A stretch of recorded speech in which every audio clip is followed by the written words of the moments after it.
Hello, কেমন আছো সবাই? আশা করি তোমরা খুব ভালো আছো। আজ অনেক দিন পর মেলার একটি ভিডিও নিয়ে হাজির হলাম তোমাদের সামনে।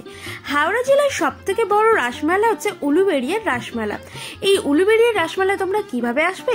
হাওড়া স্টেশন থেকে হাওড়া টু উলুবেড়িয়ার রিটার্ন টিকিট কেটে হাওড়া স্টেশন থেকে একেবারে সোজা সাউথ স্টেশনে উলুবেড়িয়াগামী যে কোনো লোকালে উঠেই চলে এসো উলুবেড়িয়া স্টেশনে।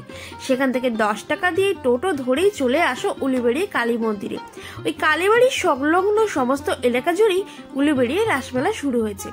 আমরা যেহেতু হাওড়া জেলার আন্দুলেই থাকি, তাই আন্দুল স্টেশন থেকে লোকাল ট্রেন ধরে উলুবেড়িয়া স্টেশনে নেবে টোটো ধরেই চলে এলাম মেলা প্রাঙ্গণে। মেলায় ঢুকতে যেটা চোখে পড়লো, উপরে সুন্দরভাবে লেখা রয়েছে ডান দিকে মহিলারা এবং শিশুরা প্রবেশ করবেন, তাই সেই দিক দিয়ে পুরুষদের প্রবেশ করা নিষেধ। পুরুষরা সমস্ত ঠাকুর দর্শন করতে হলে বাঁ দিক দিয়ে প্রবেশ করে সেখানে ঠাকুর দর্শন করতে পারেন এবং প্রত্যেকটা প্যান্ডেল জুড়েই সিসিটিভি ক্যামেরার সুব্যবস্থাও রয়েছে।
রাসমেলার সমস্ত ঠাকুর দর্শন করে প্যান্ডেলের ঠিক উল্টো দিকে হেঁটে চলে এলাম উলুবেড়িয়া কালী মন্দিরেতে।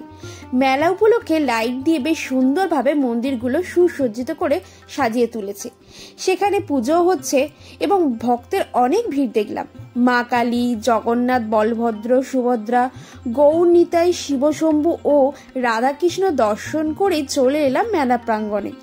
এক একটা দোকানের সামনে লেখা রয়েছে হরেক মাল 10 টাকা, কোনোটাতে লেখা রয়েছে হরেক মাল 20 টাকা, আবারও লেখা রয়েছে হরেক মাল 50 টাকা। 100 টাকা 200 টাকার দোকান সহ ফিক্সড প্রাইসের অনেক দোকানও তোমরা ওখানে পেয়ে যাবে। ঘর সাজাবার জিনিসপত্র থেকে শুরু করে সংসার রান্নাঘরের যাবতীয় জিনিসপত্র শুরু করে প্রয়োজনীয় জিনিসপত্র, গাছ লাগানোর টব, গাছ, পুজো করার সামগ্রী এবং বইয়ের দোকানও তোমরা কিন্তু ওখানে পেয়ে যাবে।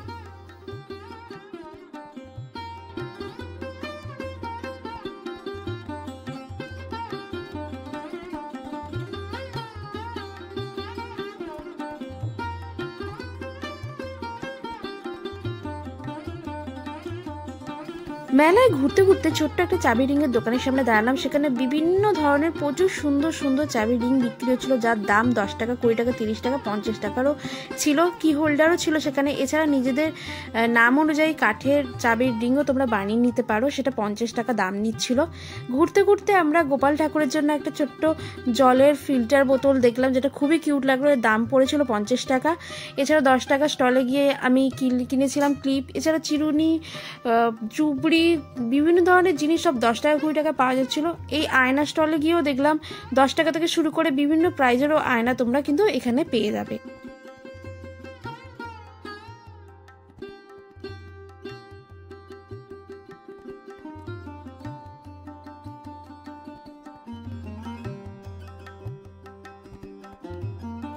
মেলায় ঘুরতে এসে তোমাদের যদি কারো ট্যাটু করার ইচ্ছে থাকে তাহলে এই কাকুর দোকানে আসতে পারো। পিছনেই দেখো কত কি পড়বে সেটা লেখা আছে।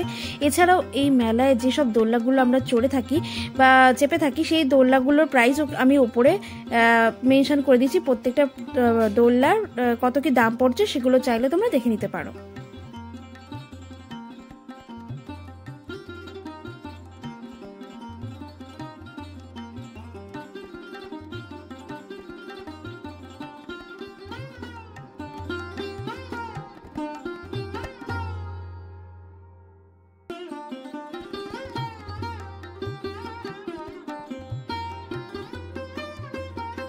এত বড় মেলা ঘুরতে ঘুরতে তো খিদে পাবেই, তাই খাওয়ার জন্য কিন্তু প্রচুর ফুড স্টল কিন্তু রয়েছে উলুবেড়িয়া গঙ্গাধারের সামনে, মানে মেলার ঠিক পিছন দিকেই রয়েছে প্রচুর ফুড স্টল। সেখানে বেনারসি পান থেকে শুরু করে কেক, পিঠে, এছাড়া ঘুগনি 20 টাকায় তোমরা পেয়ে যাবে, ফুচকা 10 টাকায় 5টা, ফ্রুট জুস, খাবার প্রচুর প্রচুর প্রচুর দোকান কিন্তু তোমরা ওখানে পেয়ে যাচ্ছ। মেলায় অনেকক্ষণ ঘোরাঘুরির পর আমাদেরও খুব জোর খিদে পেয়ে গেছিল, তাই একটা দোকান পছন্দ করে সেখানে গিয়ে 1 প্লেট চাউমিন আর একটা মোগলাইয়ের অর্ডার দিই। চাউমিনের দাম পড়েছিল 60 টাকা আর মোগলাইয়ের দাম পড়েছিল 80 টাকা। খাবারের টেস্ট মোটামুটি ঠিক যেমন ছোটবেলায় খেতাম মেলায় গিয়ে ঠিক সেরকমই টেস্ট, কোনো রেস্টুরেন্টের মতো টেস্ট কিন্তু তোমরা পাবে না। অনেক কেনাকাটি করে বাদাম কিনে বাড়ি ফিরলাম। আজকের ভিডিওটা এতটুকুই। ভালো লাগলে অবশ্যই জানিও কমেন্ট করে। ভিডিওটি ভালো লাগলে লাইক করে দিও আর হ্যাঁ, চ্যানেলটিকে সাবস্ক্রাইব করে দিও। ভালো থেকো।